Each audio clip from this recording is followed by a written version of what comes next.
मध्य प्रदेश के खंडवा जेल से 6 सिमी कार्यकर्ता समेत 7 विचाराधीन कैदी फरार हो गए हैं। सभी आरोपी जेल परिसर के आखिरी छोर पर बनी बाथरूम की दीवार तोड़कर और जेल परिसर की दीवार फांदकर फरार हुए हैं। भागते समय विचाराधीन कैदियों ने पुलिस ने 2 जवान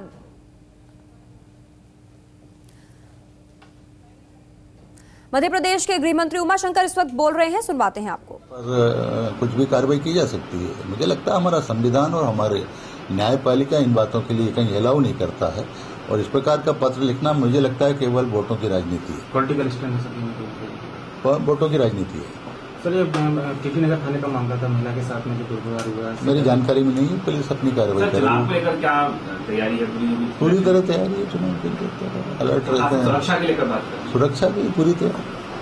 सर, अब जो सिमी के आतंकवादी जेलों में बंद है, सफदर नागौर सहित, क्या कुछ सुरक्षा व्यवस्था बढ़ाएंगे? नहीं, उसका हम पूरा चेक कराएंगे और मैंने डीजीपी को कहा है कि डीजी जेल के साथ मिलकर वो पूरा रिव्यू करें और जहां भी इस प्रकार के लोग बंद हैं वहां क्या किया जा सकता है और इस बारे में भी सोचा जाए कि क्या इस प्रकार के आतंकवादियों को इन छोटी जेलों में नहीं रखते हुए कहीं बड़े स्थान पर ही उनका जहां सुरक्षा व्यवस्था और ज्यादा सुधार होती है, जेल की व्यवस्था सुदृढ़ होती है, वहां रखा जाना चाहिए।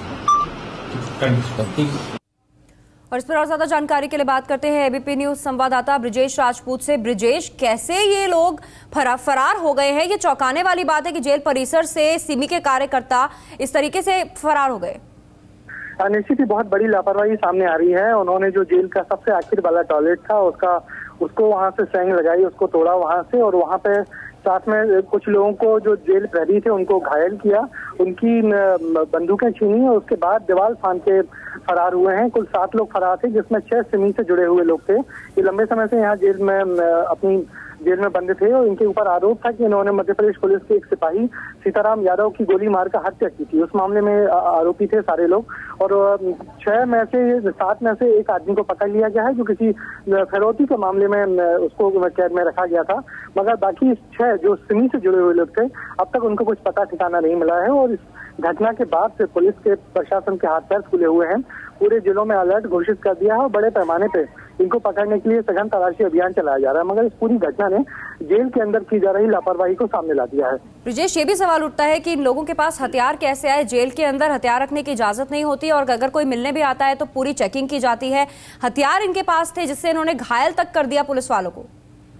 निश्चित इनके पास छुरे और छुरियों की जो बात ही की, उन्होंने घायल किया है। स्थानीय जो प्रहरी थे, संतरी थे, उनको घायल करने के बाद भागे हैं और भागते समय ये 2 बंदूकें भी ले गए हैं। जो प्रहरियों के पास बंदूकें थी बाहर, बंदूकें लेके भागे हुए हैं। उस घटना ने एकदम बता दिया है कि जेलों में किस तरीके से अव्यवस्था फैली हुई जिसका फायदा इन लोगों ने उठाया और इतनी बड़ी संख्या में ये सारे लोग भाग गए और ये सब बड़े बड़े मामलों में आरोपी थे जिनकी बड़ी मुश्किल से बाद इनको पुलिस ने अरेस्ट करके जेल में डाला था और अब फिर जिस तरीके से गायब हो गए उससे पुलिस के हाथ पैर फैले हुए हैं।